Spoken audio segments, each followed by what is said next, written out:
Hey y'all, it's Carrie. Welcome back to my kitchen and welcome back to Make It Monday. Today's recipe is going to be just a little bit different. We're going to try out fried dandelions.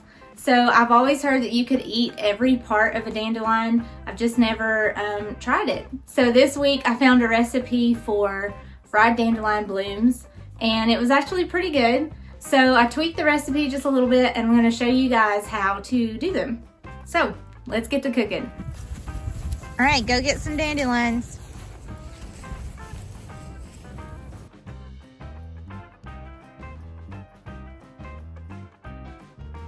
Oh, what's that? What is it? it's a flower. What kind of flower? It's a buttercup. Do you like butter? Yeah, you do. All right, go get me some more dandelions.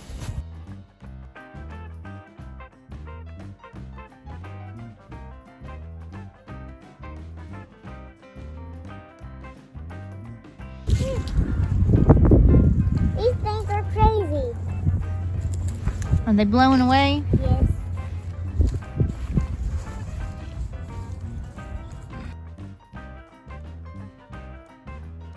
Right, so it looks like we got plenty enough to fry.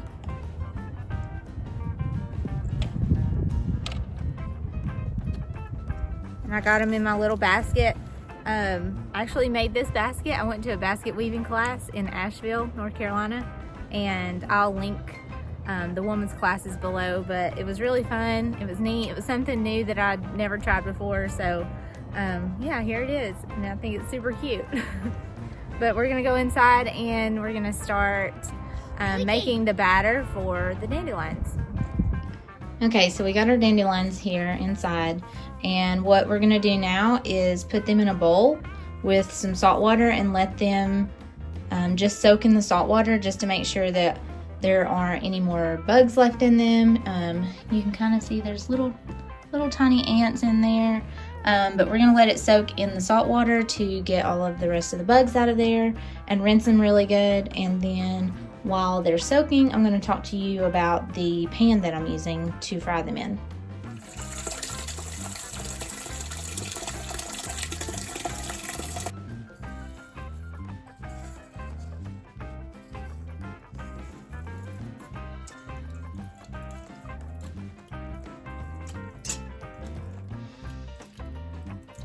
So I've got my salt water here and I've got the dandelion soaking. I'm just gonna kind of go through and pick out any random pieces of grass or anything that's just not, not supposed to be in there. It'll just help us later on when we're, when we're rinsing things. So here's a little piece of clover. But I went ahead and pinched off the dandelions that had longer stems. I like them to have these stems, that way they're easier to grab with the tongs and dip into the batter. But if they don't have them, that's fine too. But I prefer just to have a little bit of a stem, and it kind of gives you something to grab onto when you're eating them too. All right, so we're gonna let these soak for a few minutes and I'm gonna talk to you guys about our pan. So here's the pan that we're gonna be using. It is made by Lodge. This is the deep skillet and lid combo set, and I got this from my mother-in-law, but she got it at Walmart, and I'll link it below. It was about 50 bucks. But what I really like about this is that there are two pieces. So we have the deep skillet, which is probably 3 or 4 inches tall. And then the lid can also be a cooker too. So what I like to do with the lid is put biscuits on there because it's really shallow. It's kind of like the perfect biscuit pan, but this is a really good pan to take camping because it is kind of like a Dutch oven, but you can also do a lot more things with the lid too. So it's kind of, 2-for-1 type deal. But for today's video, we're going to be using the deep skillet part of it, and like I said, I'll link this below and you guys can check it out for yourselves. Okay, so these have been soaking long enough. If I pull them back, you can see there's, some leftover debris, maybe a couple bugs in there. So now what we want to do is rinse these off really well and then get them dried up for the batter.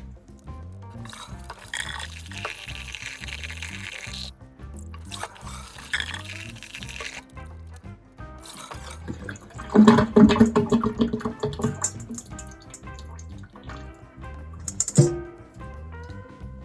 now that we got them rinsed, what I'm going to do to dry them is just toss them in a salad spinner really quick, just to try to get as much of the water out as possible.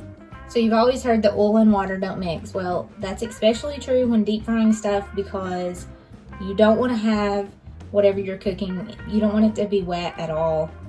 Or, you know, you want it to be as dry as possible, because when you drop that down into the hot oil, you could, if there's too much water, it could cause like a grease fire, and you don't want to mess with that. So to help these dry as much as possible, I'll put them through the salad spinner and then let them sit on a paper towel to try to dry as much as possible while we're making the batter and the oil is heating up, just to try to get as much water out as possible.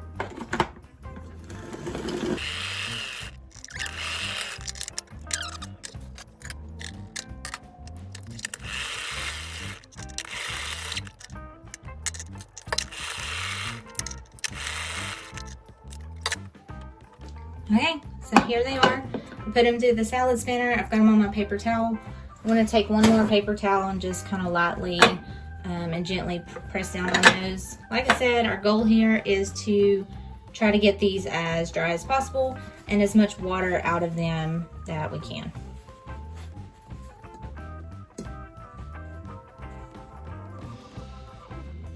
So I'm going to go ahead and put my deep skillet on. I've got mine on about medium low. For my stovetop, that's about a number 2.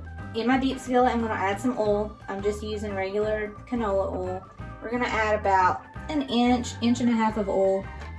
Not too much, because we don't really need that much in there. But we're going to let that preheat. And while that is preheating, we're going to go make our batter. Okay, so over here for the batter, I have some flour, Cajun seasoning, garlic powder, cornstarch, cornmeal, and salt and pepper. And so we're going to go through and make the batter. So for the batter, I'm going to be using my dipping trays. These are made by Pampered Chef, and they come in a set of 3, and they're really great for battering foods for frying or air frying, because you can have your batter in one tray and then your food in another tray, and it just makes it easier to have them lined up and kind of go in order. And they also come with these little tongs, which are great to minimize having to touch the food and get your hands dirty and then have to stop and wash your hands and go back to cooking. And when you're trying to get things done, it just kind of slows you down a little bit. So these are great to have too. I'll link my website below if you're interested in your own dipping trays. In my tray, I'm going to add about half a cup of flour. And then I'm going to add about 3 tablespoons of cornmeal.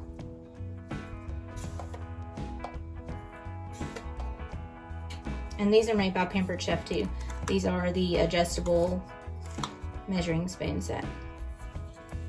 I'm gonna add a couple tablespoons of cornstarch.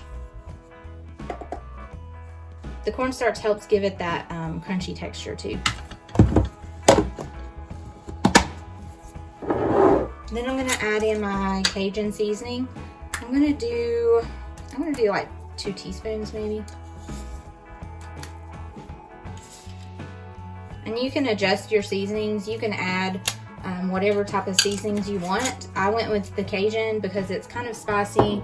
It has, you know, really nice flavor, but you could do more of like an Italian style with some Italian seasoning, or garlic and herbs. There's lots of different ways that you could season these up. And I'm gonna add about a teaspoon of garlic powder.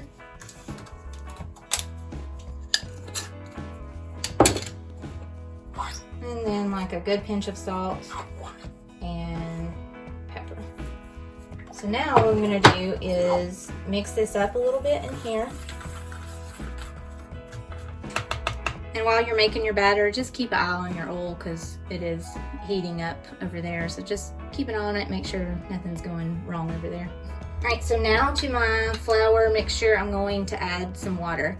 And we want this to be about the same consistency as pancake batter. So I'm gonna add some water to it. mix it up, and then we should be ready.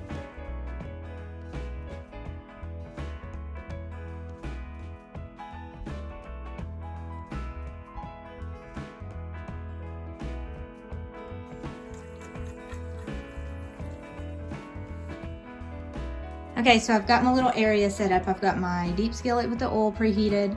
I've got my dandelions, I've got my batter and my dipping trays.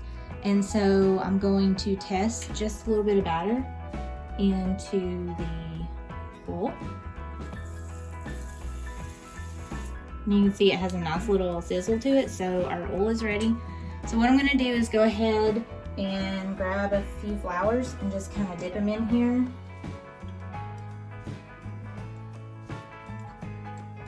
And get a few going at a time. That way when I go to put them into the oil, I can just put them straight in there.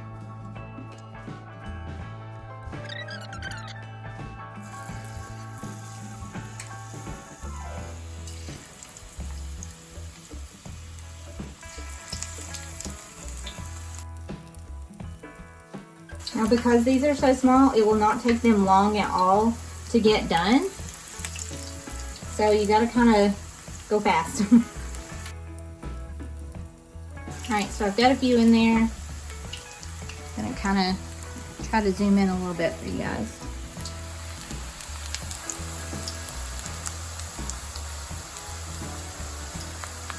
I'm only gonna do a few to start, just so you guys can kind of see the process, and then finish them out.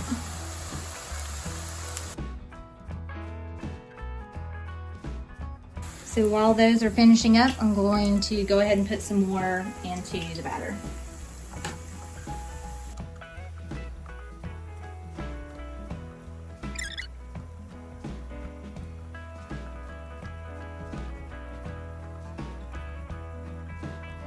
So these are just about done, and over here I have a plate with a paper towel on it just to help absorb some of that excess oil. Alright, so these guys look pretty done to me. They look good. I'm trying to hold it up for you guys to see. See a nice golden brown color. So I'm going to take these out and get started on the next batch. And these little Crispies with the little drips of batter, those are really good too. Not the healthiest thing in the world, but they're really good. Alright, so I'm going to add in some more now. You want to drop these in one at a time, that way they don't clump together and stick together.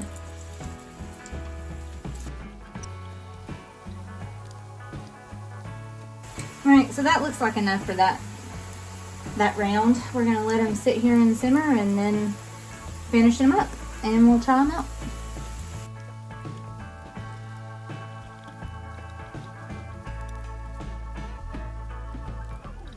Pampered Chef also has like a spider strainer for frying foods, and that would be so nice to have right now. This would be the perfect type of meal that you would use that with.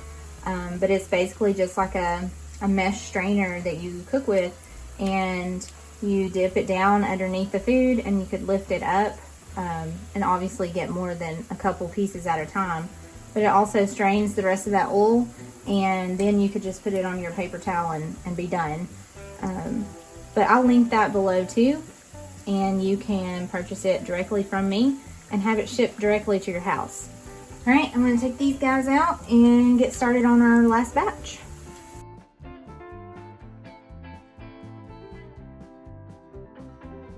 As far as the oil goes that you can use canola oil, peanut oil, anything. Coconut oil might be really good and tasty. But you just want it to be heated hot enough to deep fry the food, but not too hot, because then you're going to have splattering, burns, all of that. So with cast iron, I've said it over and over again before in previous videos, low and slow. You want it low heat, and you want to heat it up slowly. You don't want it to be too hot. And then as far as frying goes, you want it to be able to, when you drop your food in, you want the food to automatically float. If it doesn't start floating and frying, then it's not hot enough. You need to wait a little bit longer for it to preheat. Knock, knock. They're here, my official taste testers. They're looking good, Anderson. They smell good? Hey, Mommy. Hey, babe. Alright, so I just got the last batch out. I'm gonna let my oil cool down, and then whenever it's cooled down, we're gonna strain it, and then we can put it back in the bottle.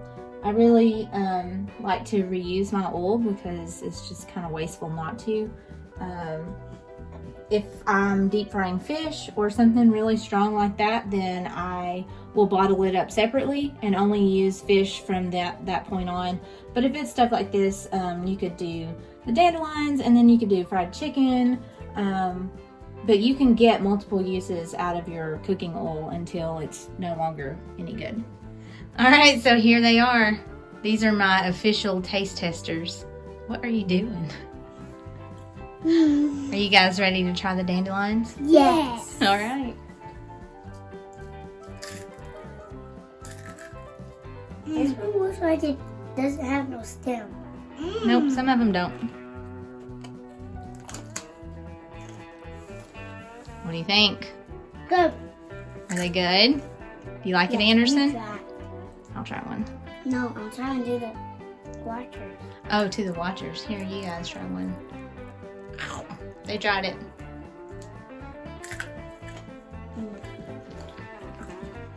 What do you think? Good. What do you think, Anderson? All right, so there we have it. The fried dandelion blooms. Good crunch. So when I first did this recipe, I took some pictures and added them to my Facebook group. And one of the most asked questions was, what do they taste like? When you eat them, they taste like okra to me, but sometimes okra has that really like slimy texture, and I don't feel like these have that texture at all. They're really super crispy and crunchy, but they have that nice flavor of the okra. And then for me personally, I like the smaller blooms. I think they taste better than the larger blooms, and I prefer the smaller ones to the larger ones. So I want to hear from you guys. Have you ever tried fried dandelions? And if you have, what did you think about them? What do you think they taste like? Did you like them? Would you have them again? And then if you haven't, try them out. Let me know how it goes for you. You know, you can use this recipe. Like I said, you can just throw all kinds of seasonings in it to make it taste different for you. But I do want to know, so write me a comment, and don't forget to click like and subscribe. And I really appreciate you guys supporting me and helping me get my YouTube channel off the ground and up and started. But thanks so much for watching, and I hope to see you guys next week. Bye, y'all.